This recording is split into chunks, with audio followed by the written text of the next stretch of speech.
성경 봉독하겠습니다. 마태복음 24장 32절에서 35절까지. 마태복음 24장 32절에서 35절까지 같이 봉독하겠습니다. 무화과 나무의 비유를 배우라. 그 가지가 연하여지고 잎사귀를 내면 여름이 가까운 줄을 아느니 이와 같이 너희도 이 모든 일을 보거든 인자가 가까이 곧 문 앞에 이른 줄 알라. 내가 진실로 너희에게 말하노니 이 세대가 지나가기 전에 이 일이 다 일어나리라. 천지는 없어질지언정 내 말은 없어지지 아니하리라. 아멘. 우리가 예수님의 그 비유를 몇 주간에 걸쳐서 계속 살펴보고 있습니다. 그 가운데 앞서 두 주간은 그 주제가 같았죠. 자기의 의로움, 이것을 어떻게 다스릴 것인가. 요 점에 대해서 그 비유의 의미를 연결해서 우리가 같이 살펴봤는데요. 자기의 의로움을 다스리는 그 방법으로서 우리가 첫 번째 나누었던 것이 일상을 살아가면서 항상 내가 하나님을 예배하는 자다. 이런 의식을 갖고 살아야 된다. 이렇게 말씀을 드렸죠. 그러니까 어디서든지 나는 하나님을 예배하는 자다. 그래서 하나님의 지혜를 간구하고 또 하나님의 뜻을 살펴서 우리의 삶에 회개하는 그런 영의 역사를 우리가 일으킬 수 있도록 그런 마음가짐을 갖고 살아야 한다. 그리고 늘 감사하고 어디에 있든지 그 감사가 충만한 삶이 될 수 있도록 내 마음속을 돌아보는 그런 삶을 살아야 된다. 그것이 바로 예배의 본질이지 않느냐, 이런 말씀을 같이 나눴죠. 그래서 그러한 신앙인으로서의 본질적인 모습, 우리는 하나님을 섬기는 자다, 하나님을 예배하는 자다, 이게 신앙인의 본질이니까 그런 의식들을 늘 가지고 살 때 나의 오름에 빠지지 않을 수가 있다. 그런 말씀을 같이 나눴고요. 그 다음에 일상 속에서 자기를 부인하는 그런 삶. 자기를 부인한다는 것 자체는 내 생각이 옳고 내 판단이 정확하다. 이런 생각을 내려놓는 것이죠. 그게 자기 부인을 우리가 의미하는 것이다라고 같이 나누었죠. 자기 부인하는 게 이제 그런 말이죠. 하나님의 말씀에 비추어서 나의 옳음을 내려놓는 것이죠. 물론 상황적인 판단에 따라서는 내가 생각해오고 내가 또 경험해왔던 바, 그 지혜를 활용할 수는 있죠. 활용할 수 있지만은 만일에 그것이 하나님의 말씀과 이렇게 갈등을 빚는 그런 상황이 벌어졌다. 그러면 그때는 내 지혜를 내려놓을 수 있는 결단. 그게 자기를 부인하는 것이죠. 근데 그러기가 쉽지가 않은 것이 않습니까? 이게 분명히 내 판단이 옳다. 그런데 성경에서는, 그리고 하나님이 내 마음에 일러주시는 그 말씀은 그 판단을 내려놓으라는 걸 요구하신단 말이죠. 그게 참으로 힘든 그 순간인데 그 순간이 결국 내가 내 십자가를 지는 것이다. 이렇게 이제 보는 것이죠. 그래서 자기의 의로움을 내려놓는 것, 그게 결국은 자기의 존재 자체가 옳다고 믿는 바, 그게 자기의 정체성이죠. 그걸 내려놓으라는 얘기죠. 자기를 부인하는 것. 그게 이제 두 번째, 우리가 우리의 의로움을 다스릴 수 있는 방법이다. 그리고 오늘 이 본문을 통해서는 이제 하나님께서 우리에게 원하시는 바가 성령과 또 그분의 말씀을 쫓아 살아가는 것인데, 이것에 우리가 경각을 할 때 우리의 의로움을 또 내려놓을 수 있다. 이런 취지로 오늘 본문의 말씀을 같이 살펴보고자 합니다.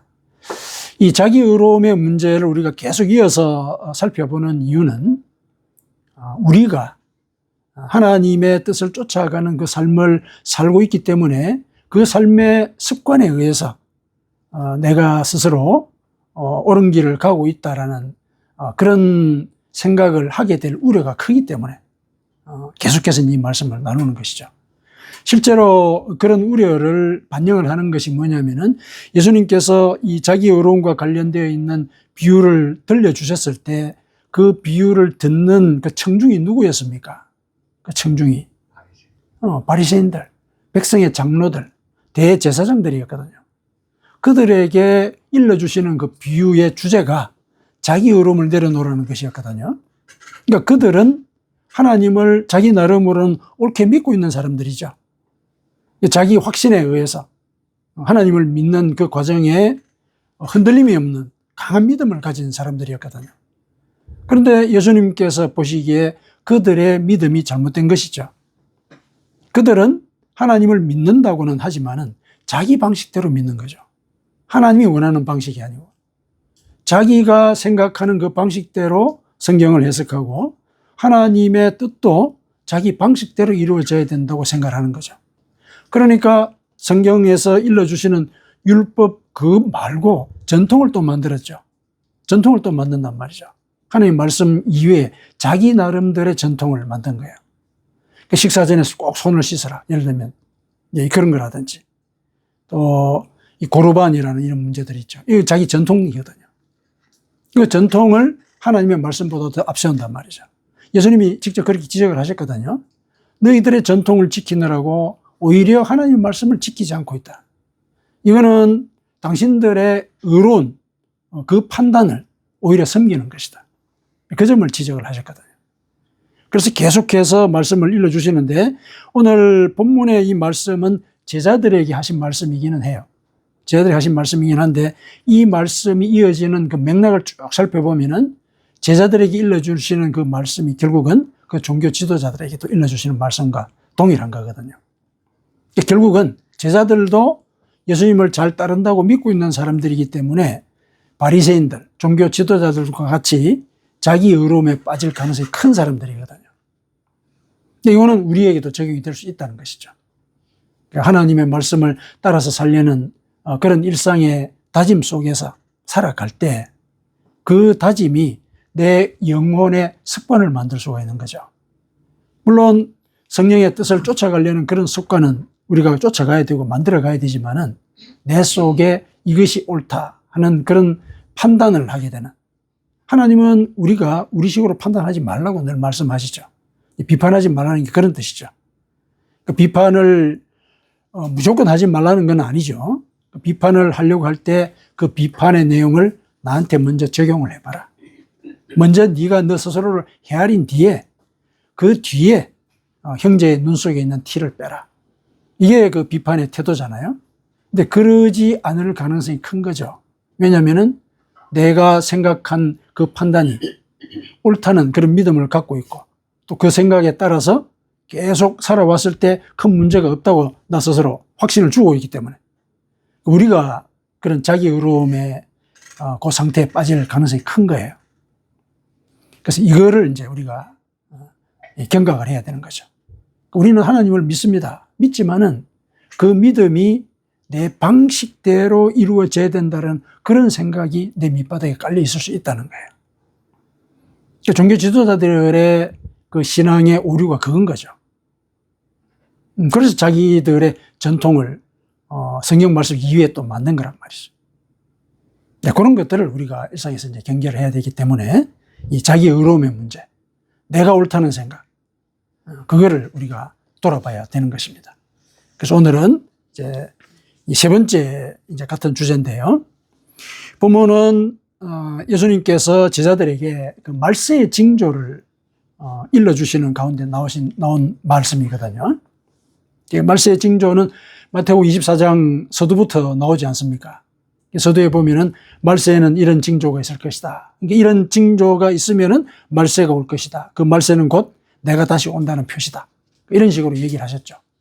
그때 말세의 징조로서 얘기를 하신 것이 거짓 선지자들이 많이 나타나가지고 너희들의 신앙을 미혹할 것이다.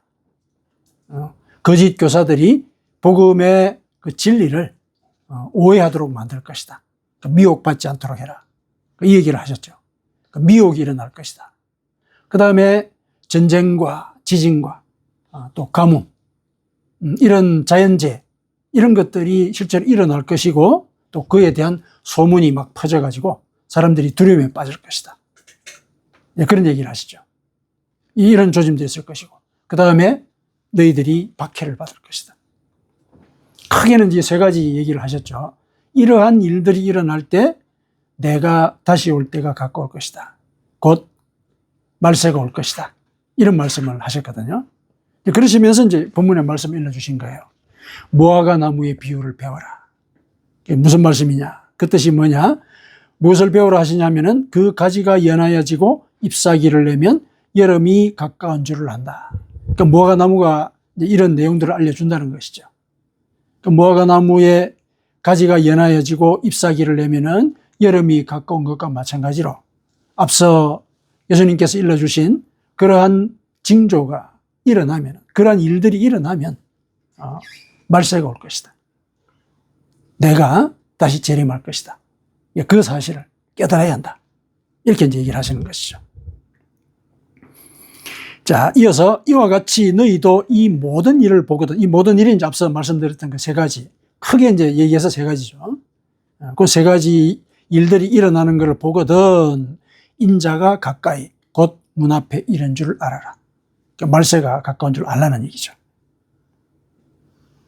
내가 진실로 너희에게 말하노니 이 세대가 지나가기 전에 이 일이 다 일어나리라. 그러니까 이 일이라고 하는 것도 결국 앞서 예수님께서 말씀하신 그 세 가지 징조예요. 그러니까 이러한 일들이 이 세대가 지나가기 전에 실제로 벌어졌습니다. 예수님께서 말씀하신 대로. 그러니까 역사적으로 보면은 AD 70년에 로마 군대가 예루살렘 성과 성전을 완전히 파괴를 했거든요. 그러니까 돌 위에 돌이 얹혀져 있지 않는 상태를 만들었다. 이렇게 나와요. 예언에서도 이제 그렇게 얘기가 되지만은 완전히 파괴했다는 얘기죠. 완전히 파괴하는 이제 그런 일이 일어났고, 그 다음에 주민들을 도륙하는 이런 일이 벌어졌죠. 물론 역사적으로는 그때 이스라엘의 그 열심당원들이 있죠. 그 독립을 위해서 이 게릴라 전술을 이제 펼치는 그런 사람들이 있잖아요. 그 열심당원들. 그 사람들이 폭동을 일으킨 거예요. 그거를 이제 로마 군대가 좌시하지 않고 군단을 동원했다고 그래요. 군단을 동원해가지고 거의 전멸 수준으로 그 도시를 파괴하고 사람들을 죽였죠. 그런 일이 이제 벌어진 겁니다. 사실 그렇게 무시무시한 일이 벌어졌으면은 당연히 이거 말세인가 보다 이런 생각을 하겠죠. 당연히 그렇게 생각할 겁니다. 그런데 우리가 이제 여기서 의문을 좀 가져볼 부분은 뭐냐면은 이런 일들이 일어나면은 인자가 가까이 올 것이다. 말씀을 하셨단 말이죠. 말씀하셨는데 아직까지 인자가 오고 안 오신 거죠. 그러니까 거의 2000년이 지난 상태까지 오시지 않은 거죠. 그러면은 예수님이 말씀하신 곧이라고 하는 이 시간은 뭐냐는 거예요.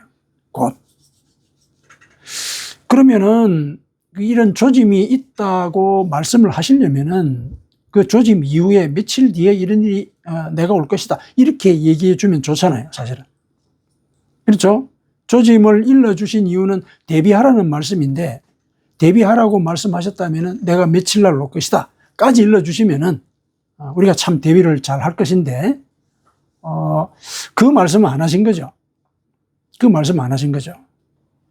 그 시기가 지금 2000년이 지난 이런 시점까지 오게 된 거죠.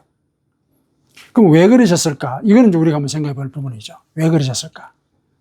말세 조짐이 있으면은 내가 올 것이다라고 말씀을 해 주셨는데 왜 언제 오실지는 말씀하지 않으셨을까? 오늘 본문 뒤에 보면은 그거는 나도 모르고 천사도 모르고 하나님만 아신다 이런 말씀이 있죠. 왜 그 날짜를 일러주지 않으셨을까? 우리가 그거를 가만히 생각해 볼 때 그러면 알려줬으면 어떻게 됐을까? 요걸 한번 생각해 볼 필요는 있겠죠. 일단 알려주지 않으신 것은 분명하니까. 그러면 알려줬으면 어떻게 됐을까? 그걸 이제 생각해 보면은 알려주지 않으신 이유를 우리가 짐작을 할 수가 있을 겁니다. 예를 들어서 몇 날 몇 시에 재림이 있을 것이다. 이렇게 알려졌다고 생각해 보십시오. 그럼 무슨 일이 벌어질 것 같습니까? 우리가 인간의 이 본성을 가진 그 본성 자체가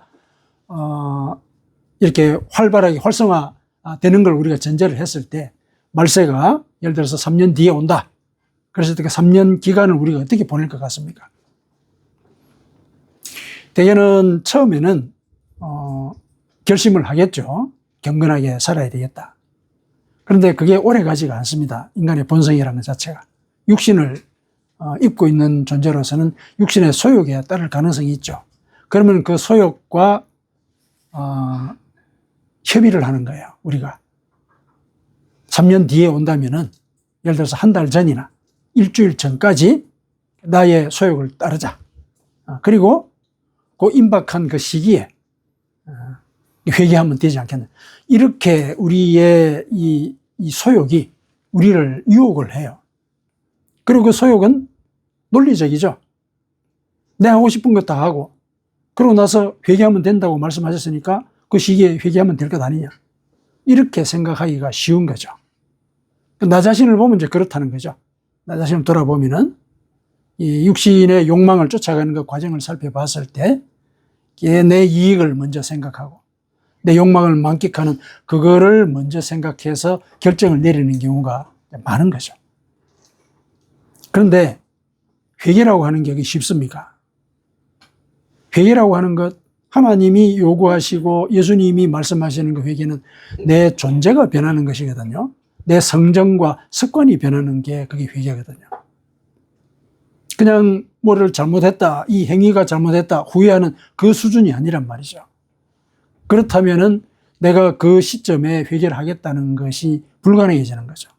왜냐하면 일주일 만에 성정을 바꾸겠다, 이거는 나 자신을 돌아볼 때도 불가능한 일이죠. 그러면 이제 결국 회개를 못하는 거죠. 자신이 잘못했던 것들 3년 동안에 꼽아본다고 해도 기억도 다 안 날 거예요. 예를 들면은. 그런 가능성이 크죠. 그러면 결국 이제 멸망하게 되는 것입니다. 그래서 알려주지 않으신 것은 모른다고 생각하고, 모른다는 얘기는 내일 올 수도 있다는 이제 그런 의미로 그 말세를 생각해라. 그래서 말세를 늘 준비하는 그런 자세를 가져야 된다. 이런 차원의 말씀을 사실은 하신 거예요. 일러주지 않은 그 뜻이 그런 의미라는 것이죠. 그렇다면 이제 오늘 본문의 그 말씀도 예수님께서는 그 점을 우려하는 거예요. 무화과 나무의 비유를 배우라고 말씀하신 그 뜻 밑에는 무화과 나무가 이파리가 연해지고 잎사귀를 내더라도 사람들은 여름이 가까운 줄 모른다는 얘기예요. 왜냐하면 일상이 바쁘거든요. 그 바쁜 일상에 썰려서 살다 보면은 저쪽에서 벌어진 전쟁, 그 아무런 의미가 없어요, 나한테. 어떤 조짐으로도 나한테는 이 위기나 경각심을 주지를 못하는 거죠. 우리가 내 눈앞만 보고 살잖아요, 일상 속을 보면. 멀리 안 보거든요. 그리고 멀리 안 보다 보니까 내 바로 눈앞의 이익을 쫓아간단 말이죠. 그러면은 무화과 나무 이파리가 연해지고 잎사귀가 더 풍성해지고 그랬을 때 여름이 온다. 이거 모른다는 얘기예요. 모를 가능성이 큰 거죠. 그러면 당연히 예수님께서 오실 것이다 이런 생각도 안 하는 거죠. 말세에 나는 뭘 준비해야 될까 이런 생각도 안 한다는 얘기예요. 그래서 무화과 나무의 비유를 배우라는 그 말씀 밑바닥에는 예수님의 그 깊은 염려와 우려가 있는 거죠. 이 제자들에 대한. 앞서 우리가 봤던 그 임금의 혼인잔치 그 비유나 또 노아 시절의 그 사람들의 그 행태들. 임금이 사람들을 초청을 했을 때 그 초청받은 사람들이 거부한 이유가 뭡니까? 그 초청을 거절한 이유가. 다 자기 일에 바빴던 거죠. 소를 새로 샀다. 그죠? 또 밭을 새로 샀다. 내가 그거 보러 가야 된다. 그랬잖아요. 자기 일이 바빴던 거죠. 노아 시대에 노아는 배를 짓고 있었죠. 배를 짓고 있었거든요. 말세가 올 것이라는 조짐을 보여준 거예요, 눈앞에서. 노아를 통해서 그 조짐을 실제로 보여준 거죠. 배를 만드신 게 그런 뜻이죠. 조짐을 보여준 거예요. 그런데 사람들은 장가가고 먹고 마시고 그런 일을 다 했다. 내가 올 때도 사람들은 그렇게 살 것이다. 예수님이 그렇게 얘기하셨죠. 그러니까 사람들은 이 무화과 나무의 비유에 대해서 배워야 되는 거예요. 근데 배우지를 못한다는 게 그 현실이라는 거.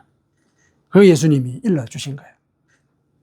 그러면 이제 말세의 조짐이 이렇게 나타났을 때 우리가 그 조짐에 대해서 뭘 어떻게 대비를 해야 될 것이냐. 그게 우리에게 주어진 과제고 숙제죠. 뭘 어떻게 해야 되겠습니까? 임금의 초대를 초청했던 사람들, 이제 그 이유가, 그 초청을 거부했던 그 이유가 자기 일에 바빴다는 얘기인데, 자기 일에 바빴다는 것은 결국 자기의 판단이 옳았다는 그 생각에 사로잡혀 있었던 거죠. 지금 나는 임금의 초대보다는 내가 시급하게 처리해야 되는 이 문제를 먼저 해결해야 된다. 내 판단을 믿은 거죠. 이게 옳다고 생각한 거 아니에요. 그러니까 그 사람들이나 노아시대에 그 장가가고 시집가고 했던 그 사람들, 다 똑같이 자기 의로움에 빠져있던 사람들인 거죠. 자기 판단이 옳다고 생각한 거죠. 그거는 예수님 당시에 종교 지도자들도 똑같은 거죠. 다 자기 의로움의 이 착각 속에 있었던 거예요. 그 점을 예수님은 이제 부각을 시켜서 지적을 하고 있는 것이거든요. 그래서 예수님께서는 이 자기 옳음의 문제, 요거를 우리 스스로 돌아봐야 된다. 그러지 않을 때는 이 미혹하는 일이 벌어지고 전쟁이 벌어지고 그랬을 때 사람들이 뭘 따라가겠느냐. 자기 판단을 따라가지 않겠냐는 거죠. 왜냐하면 그런 일이 벌어졌을 때 미혹이 벌어지게 되면은 사람들이 염려하게 되죠. 염려하게 되면은 뭐를 쫓느냐. 염려할 때는 뭘 쫓느냐. 미혹이 벌어졌을 때는 믿는 바가 흔들린다는 얘기인데, 믿는 바가 흔들리는 그 상황은 두려움을 불러일으키고 불안을 불러일으키죠. 게다가 막 전쟁의 소문도 들린다고 생각해 보세요. 막 고통이 닥치고 박해가 온다고 생각해 보세요. 불안과 두려움이 나를 사로잡는 거죠. 그러면 항상 예를 들어서 내가 하나님의 뜻을 쫓아 살고 그 뜻에 따르려는 그런 습관을 길들이지 않은 상태라면은 내 판단을 쫓죠. 내가 옳다고 생각하는 데를 쫓아가는 거죠. 그래서 결국 임금의 초대를 거절하게 되고, 방주가 눈앞에 있는데도 들어갈 준비나 혹은 궁금해서 찾아가가지고 무슨 일이 있는지 기다만 듣지도 않는 거죠. 그런 일들을 우리가 벌일 수가 있다. 그러면은 우리가 이 자기 의로움의 문제에 대해서 어떻게 경각을 해야 될 거냐. 분명히 말세, 그때는 미혹하는 일이 벌어질 것이고 존재의 위기가 닥칠 것이다. 그러면 그 위기 자체가 우리를 불안과 두려움 속에 빠뜨릴 것인데 거기에 어떻게 대처할 것이냐.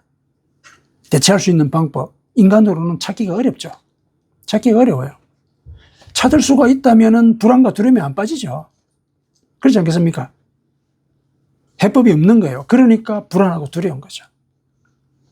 그럼 그때 어떻게 해야 되느냐. 늘 일러주시는 말씀이 있죠. 이 불안은 인간이기 때문에 겪는 불안인 거죠. 그러면 이 불안을 벗어날 길은 뭐냐? 성령을 간구해야 되는 거죠. 왜냐? 성령이 너희에게 오시면 그가 모든 걸 가르치겠다 그랬거든요. 모든 걸 가르치고 내가 너희에게 일러준 그 말도 생각나게 할 것이다. 참 진리의 길을 성령이 일러줄 것이라는 얘기죠.